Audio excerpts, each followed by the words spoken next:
Hello, my name is Anil Madhavapeddi, and I'm here to talk about our work on creating a trusted marketplace for nature-based solutions at the newly launched Cambridge Centre for Carbon Credits, otherwise known as 4C. In the last month, there have been two major world summits. The first one, COP15, was held in October, and it covered the crisis in biodiversity and the rapid extinction of many species. This week, in November, there has been COP26 held in Glasgow, which is discussing the anthropogenic effects of climate change to contribute towards global warming. And both of these crises have to be solved simultaneously in order to avert a bigger crisis a few years down the line. One of the primary mechanisms we can deploy to reverse some of the effects of carbon emissions are nature-based solutions.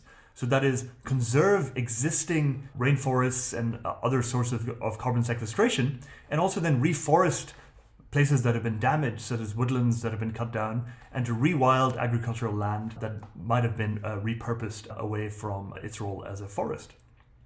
The IPCC tells us that in order to hit our carbon emissions goals, we need to stop deforestation immediately and plant around 1 billion hectares of trees over the next 10 years. Unfortunately, reality doesn't match that particular commitment. This week in COP26, world leaders agreed to stop deforestation by 2030.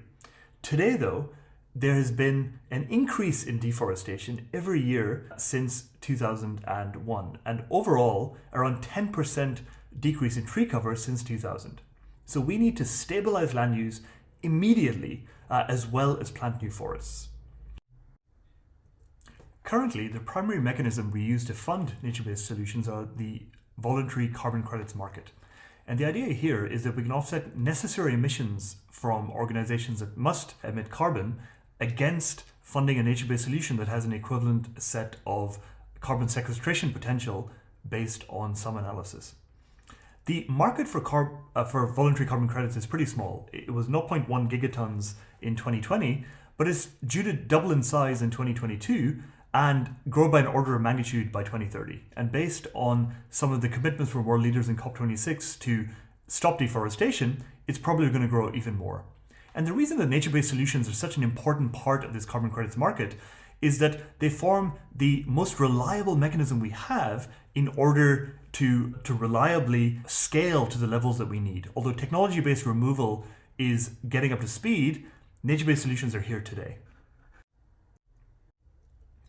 Clearly, funding any nature-based solution requires some level of audit, and several organizations have sprung up in the past few years in order to deal with the problem of how to value any given project anywhere in the world. And some of these are Gold Standard and Verra.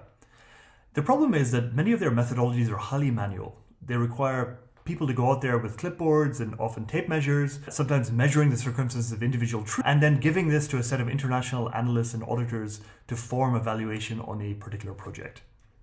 And because this approach is so manual, it has failed to engender a sense of trust in the overall voluntary carbon market, because many of these projects, despite the best efforts of these manual audits, are old schemes and scams that are pretending to be nature-based solutions but not resulting in any actionable change. And so in order to scale this market, we have to tackle the problem that existing methodologies are really hard to quantify, they're hard to verify, and they're hard to scale to the global levels that we need. The good news, though, is that the Fortune 1000 CEOs have almost all started coming up with strategies for their respective companies to go carbon neutral. And going carbon neutral involves making sure that they can purchase carbon offsets for all of their necessary emissions that cannot be eliminated for the day-to-day operations of their companies. And so if we can close the loop and come up with a model where the investments that are due to go into nature-based solutions can become trusted and be more automatically verifiable, we have a chance to hit our emissions goals for 2030. And this introduces the Cambridge Centre for Carbon Credits. Our scientific goal is to establish a global framework to issue trusted carbon credits that can finance independently verifiable and accountable nature-based solutions. To do this, we develop a general framework by which we begin with trusted primary observations from sources such as satellites, sensors, UAVs, or drones. We can then apply a counterfactual reasoning mechanism to separate the anthropogenic specific effects of some interventions versus more general natural problems. And then based on this counterfactual analysis, we know how much money needs to go towards an intervention to prevent the anthropogenic specific effects, and we can issue trusted carbon credits on that basis. And then finally, we can sell these onto a decentralized marketplace and then perform an outcome analysis to make sure that the results of our financial intervention have in fact affected the trusted primary observations as the years go on and are in fact causing a positive externality to result from the additional financing. In order to build a specific version of this, we're starting with a minimal viable product, and that is to focus on deforestation prevention. And so specifically, we can take satellite imagery as our trusted primary observations. One of the great things about deforestation as a problem is that by definition, we can observe everything from space. And then we've developed various digital twinning techniques by analyzing the satellite imagery in order to form metrics around deforestation detection. And then we've built a voluntary carbon market based on the Tezos blockchain that is global, it's decentralized, and it's independently verifiable in such a way that the carbon offsets issued cannot be spent twice, and every project can only issue a fixed set of credits based on the satellite observations. And then I'll finally talk about the outcome analysis of this, which will feed back the results of these interventions by selling on the voluntary carbon market, and we can measure the impacts on deforestation rates, biodiversity, and livelihoods.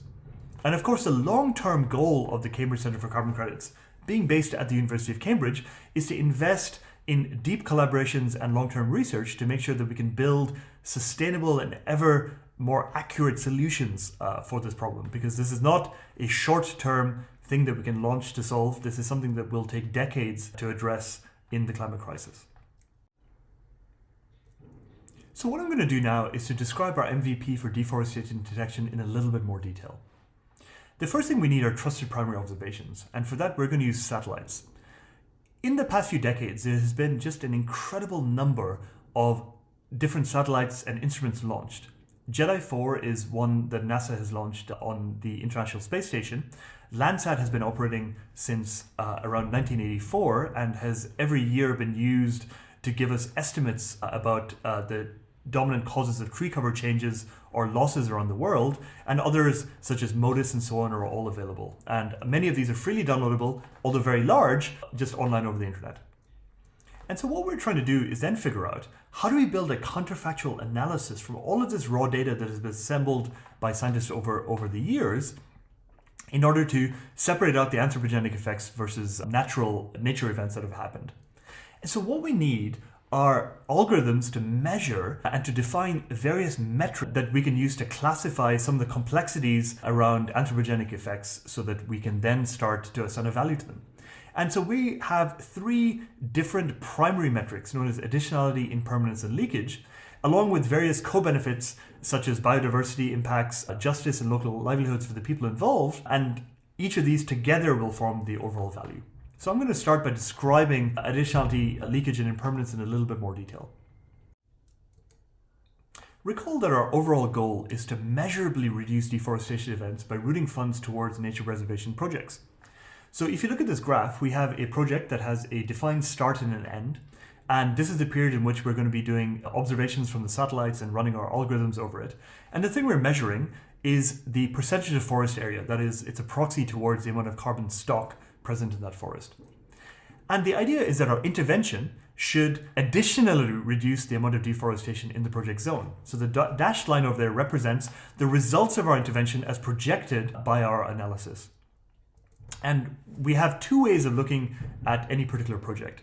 Ex post analysis says that we're looking backwards over historical data, and an ex ante analysis says that we're projecting forwards.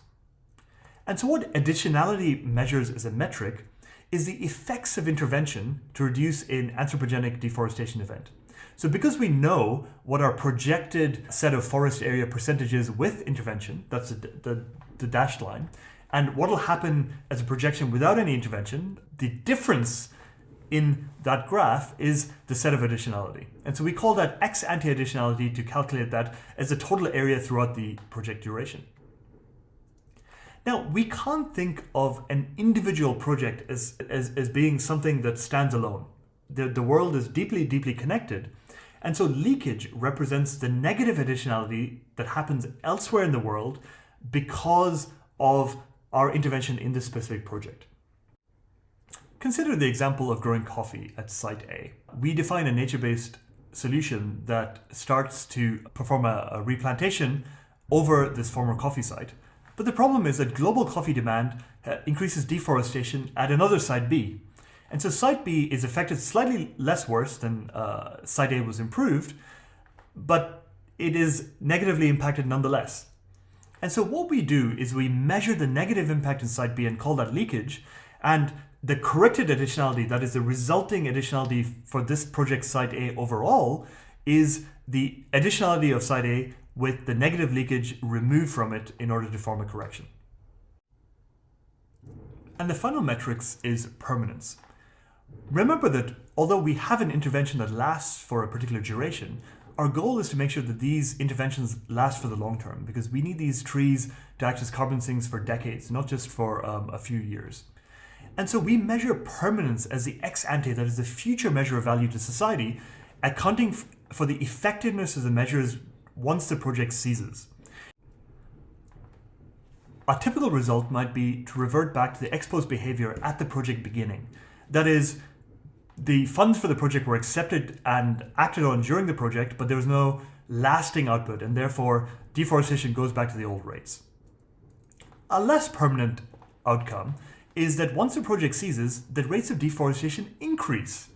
And so this is known as an impermanent outcome, but it's still not an outcome that has no value. Because we're looking at reducing the annualized set of emissions, even though there is a much smaller total area and hence a lower societal term over the long term, there was still a gain during the duration of the project because the amount of carbon released did not damage the atmosphere during the project duration. However, this is the least desirable outcome for a given project. And the most desirable outcome, that is the ideal permanent outcome, is for land use to completely stabilize after the project duration.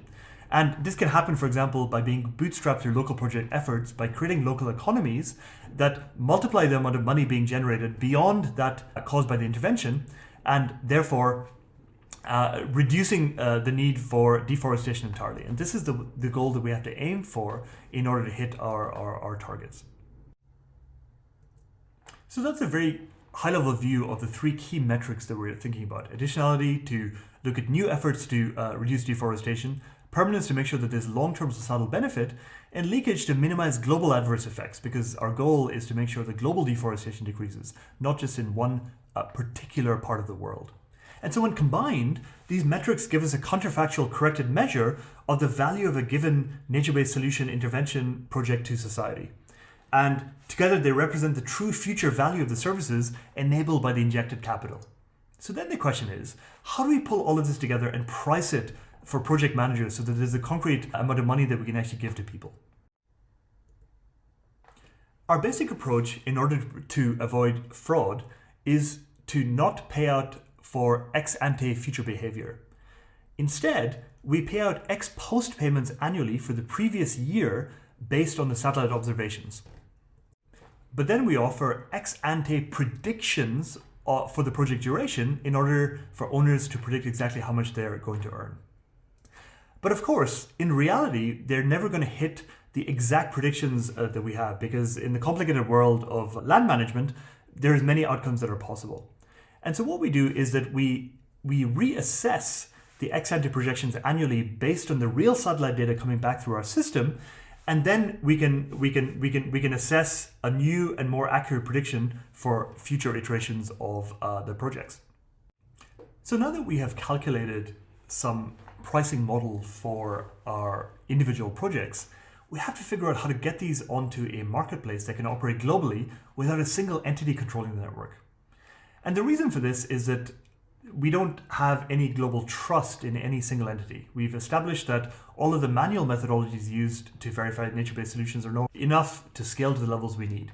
So what we're trying to do is to take all of the satellite data that we have taken from our trusted primary observations, and then all the results of applying them against our algorithms and the algorithms themselves, and make sure that our results are reproducible and verifiable by third parties. And not only do we want to make them reproducible and verifiable, we also want to make sure that this system and this market is available for smaller parties to get involved in, so that we don't need to have large rainforests as the only mechanism by which we can have nature-based solutions, but even a small effort in a small plot of land that perhaps you own might be enough for you to make a small amount of money in order to stop you from deforesting that particular bit of land. In order to launch this system with such grand ambitions, we have chosen the Tezos blockchain. This is a third-generation blockchain that is based on a highly energy-efficient algorithm that is far, far better than first-generation blockchains such as Bitcoin. It's based on an algorithm known as which is orders of magnitude lower energy usage and is generally a very, very efficient mechanism for achieving the global consensus that we need to operate the marketplace. Since we're operating this marketplace globally, it's also a remarkably difficult problem to make sure that we can cheaply convert the source funds from wherever they came from into local fiat for landowners in their current currencies. And the Tezos ecosystem features a number of crypto exchanges possible both efficiently without huge transaction costs. The other unique aspect about funding nature-based solutions is that just trees take a very, very long time to grow, and we have to make sure that any schemes we fund can be supported over the course of decades. And Tezos is unique among blockchains in that it supports a built-in self-amending mechanism via distributed governance.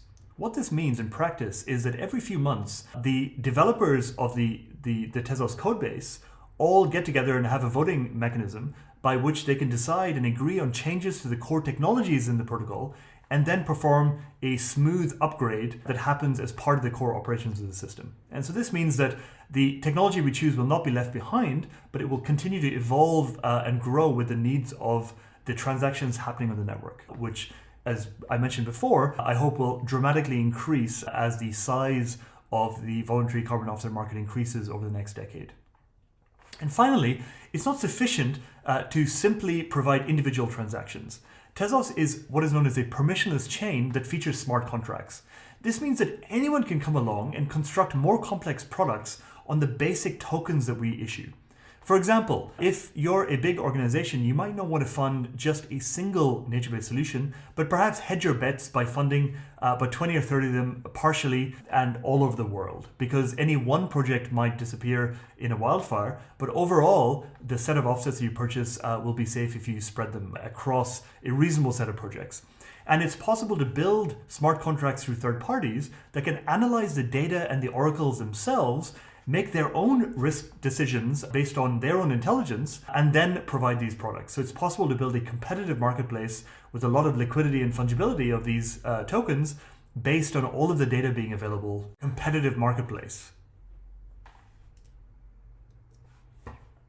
Crucially though, we cannot account purely quantitatively for all outcomes. So although we can look at the satellite data on an annualized basis to figure out what the results of interventions were, there's a number of open research questions we're looking at to figure out how to assess all of the qualitative outcomes from a particular project. So for example, it's not just the carbon expenditure that matters. If you remember at the beginning of this presentation, I talked about how we're having simultaneous crises with climate and with biodiversity. And so we have to make sure that we also hook in metrics for measuring the impacts of interventions on biodiversity and that is also increasing. It's also just as important to make sure that we have a positive impact on local livelihood and that the funds are going towards a good system of justice and human rights for the indigenous populations of the lands that are affected. If you recall, permanence is one of our key metrics, and we have to make sure that to get the best outcome possible, that we create a multiplier factor from our funds. And this is often only possible by constructing local economies that form their own multiplying factors and build their own momentum to avoid deforestation being the only possible economic outcome that makes sense for the people that live there. And so we are actively looking for collaborations to make sure that we can hook in qualitative results into our outcome analysis as well. So how do all of these pieces fit together into our framework? So what we're doing at the moment is we're putting together an MVP based on the Tezos blockchain, as I discussed earlier, and this consists of a number of parts. Firstly, we have project creators who can log into a website and they can demarcate their particular zones. And the idea is that once we have authenticated the project creator as the owner of the land, this has to happen through a Know Your Customer oracle. And then we hook in the tree oracles, which perform the algorithmic valuation based on the satellite data that we are hosting. And all of this data is put onto the blockchain, and then the project is given permission to mint tokens based on the results of the algorithmic analysis. And then if you're a small project, you're given a certain number of tokens, you can just put those out to auction, at which point various buyers can come along and purchase them. And at a future date, they can then bury those tokens, again, all on the blockchain, to mark the fact that they've actually used that particular positive externality and offset that against necessary emissions. Meanwhile, as soon as the auction finishes, the blockchain directly settles to the local fiat currency to the project. And so this ensures that there is no rent-seeking third party involved in holding the assets for a long period of time. As soon as an auction is closed, the project beneficiaries will get that in a matter of seconds. And in order to make sure that we can build more complicated products, the tokens can also be combined and resold as, for example, insurance products, or as a result of a global risk analysis, a more complicated product could be constructed based on geographical boundaries, and all of those can also be put into independent auctions by carbon brokers. And the idea here is that they will have a value add over just buying small individual projects, and they can supply larger organizations as well. So hopefully the system should be sufficient for dealing with individuals that want to buy offsets, and also larger markets that want to form combined projects to deal with much bigger expenditure, which is something we have to do to satisfy the growing demands of the Fortune 1000 companies all over the world. So this has been a whirlwind tour of some of the approaches and technologies we're deploying to, first of all, tackle deforestation, but then more generally provide a trusted framework in which to fund more nature-based projects. We're just getting started. We're just beginning on our trusted primary observations, building our algorithms and submitting them for peer review, and also implementing the decentralized marketplace. We don't have all the answers, but we do have a very clear goal of tackling deforestation prevention as our first milestone. So if any of the ideas in this framework are of use to you, then please do get in touch. We've designed this to be a very modular system. So for example, the trusted primary observations can be used independently of the algorithms or the marketplace. And likewise, the marketplace admits you putting in your own algorithms if you don't trust our methodologies, or indeed just doing manual entry in order to construct your own carbon tokens. So any of these pieces can be reused. And we're also hiring in Cambridge at the moment to build our minimum viable product, and also to fund foundational research into PhD-ships and postdoctoral fellowships in plant sciences, zoology, and also as part of our doctoral training program in using AI for environmental risk. And of course, our core computer science research onto making sure that these decentralized marketplaces can actually be scalable and work for the future. So please do go to our website, get in touch with any of us, and we look forward to hearing from you soon in the coming months. Thank you.